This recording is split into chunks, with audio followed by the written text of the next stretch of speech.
Hi hello friends, అందరూ బాగున్నారా? First time నా ఛానల్ చూసినట్లయితే ప్లీజ్ సబ్స్క్రైబ్ చేసుకోండి, లైక్ చేయండి. ఈరోజు మటన్ కర్రీ చేద్దాం అనుకుంటున్నాను అనమాట. గ్రేవీ కర్రీ చాలా సూపర్గా ఉంటుంది. సండే కదా, మంచిగా బాగుంటుందని చేస్తున్నాను. ఇది ఎలా చేయాలో ప్రాసెస్ చెప్తాను చూడండి. ముందుగా మటన్ 200 గ్రాములు మటన్ తీసుకున్నాను.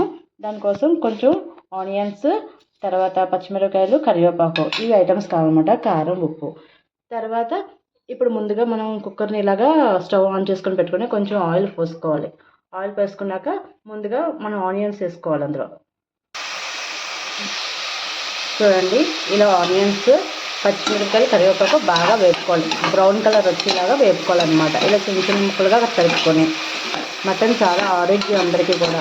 ఇప్పుడు పేషెంట్ వాళ్ళు ఉంటారు కదా, వాళ్ళకి బాగా నీరసంగా ఉంటారు కదా, వాళ్ళకైతే డాక్టర్లు ఎక్కువగా కూడా సజెషన్ చేస్తారు, ఏంటి మటన్ తినమని, కీమా తినమని, అలాంటివి అన్నమాట. ఓకేనా? బాగా ఇది వేసుకోవాలి. చూడండి, ఇలా బాగా వేగాలన్నమాట. చూసారా ఎంత కలర్ఫుల్గా ఉందో? ఇంకా కొంచెం బ్రౌన్గా రావాలన్నమాట. ఎందుకంటే ఎంత బాగా ఇది వేగితే అంత గ్రేవీ మంచిగా టేస్ట్ వస్తుంది అనమాట. ఇప్పుడు మనం ఏదైతే మటన్ పక్కన వాష్ చేసుకొని పెట్టుకున్నామో అది ఇందులోకి వేసుకోవాలి. ఇప్పుడు బాగా ఒకసారి కలపాలి. బాగా కలిపితే ఈ మటన్ కింద వాటర్ ఉంటుంది కదా, అది బాగా పోవాలన్నమాట. పోయేలాగా కొంచెం ఇంకిలాగా దగ్గరికి పెట్టాలన్నమాట. కొంచెం సిమ్లో పెట్టుకోవాలి ప్రాసెస్ అంతా కూడా. ఓకేనా? చూడండి, ఇలా ఒకసారి బాగా వేపుకోవాలి మధ్యలో. లేదంటే ఒక్కొక్కసారి సడన్గా అడుగు పట్టేస్తుంది అన్నమాట. అందుకే ఇలా వేసుకోవాలి. కొంచెం వాటర్ లేకుండా బాగా చేసుకోవాలి. కైమా ఎంత బాగా వేగితే అంత మొక్క మెత్తగా ఉడుకుతుంది.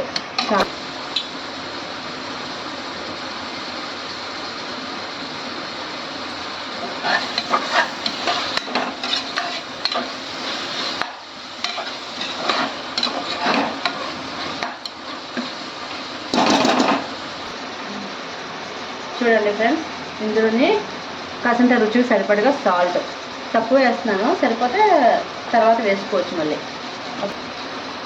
ఇప్పుడు అల్లం వెల్లుల్లి పేస్ట్ ఇంట్లో చేసుకున్నది అనమాట. ఇది పొట్ల మీద కొన్నది కాదు, ఇంట్లో ఫ్రెష్గా చేసుకున్నది. అల్లం వెల్లుల్లి పేస్ట్ కొంచెం వేసుకోవాలి. ఇందులో మసాలా గట్రా అలాంటివి ఏమీ యాడ్ చేయను, ఓన్లీ అల్లం వెల్లుల్లి పేస్ట్ ఒకటే. ఓకేనా? ఇప్పుడు ఒక 2 నిమిషాలు మళ్ళీ వేపాలి. దాని తర్వాత మనం కారం, పసుపు వేసుకోవాలి. ఈ అల్లం పేస్ట్ బాగా మగ్గులాగా వేపుకోవాలన్నమాట. అప్పుడు టేస్ట్ బాగా అల్లం పేస్ట్ ఆ మటన్కి మగ్గు బాగా పట్టుంటుంది అన్నమాట. ఇప్పుడు ఈ చూడండి, అల్లం వెల్లుల్లి పేస్ట్ కూడా మటన్ బాగా మగ్గింది కదా, కాసింత పసుపు వేసుకోండి. తర్వాత ఇప్పుడు కారం వేసుకోవాలి.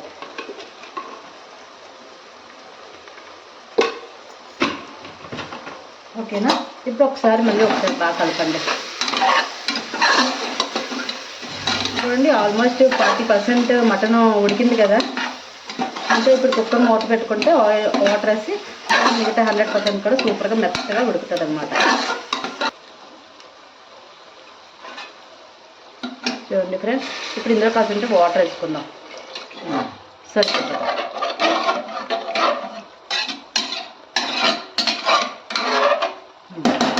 ఇప్పుడు కుక్కర్ మూత పెట్టేసుకొని విజిల్ పెట్టుకుందాం. ఇప్పుడు ఈ కుక్కర్ మూత ఇలా పెట్టేసుకోండి. ఒక 8 విజిల్స్ వచ్చేలా పెట్టుకోండి. ఎందుకంటే మటన్ కదా, కొంచెం బాగా మెత్తగా ఉడుకుతుంది అనమాట. ఒక చికెన్కి అయితే 5 అలా సరిపోతుంది, మటన్ కనుక బాగుంటుంది. ఒక 8 పెట్టుకోండి. కొంచెం వాటర్ అంటే తర్వాత ఉడకబెట్టుకోవచ్చు.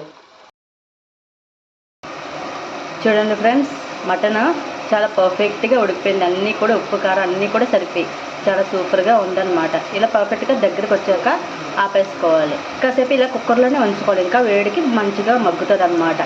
ఓకే ఫ్రెండ్స్, నా ఛానల్ ఫస్ట్ టైం చూసినట్లయితే ప్లీజ్ సబ్స్క్రైబ్ చేసుకోండి, లైక్ చేయండి, సపోర్ట్ చేయండి. Okay friends, bye.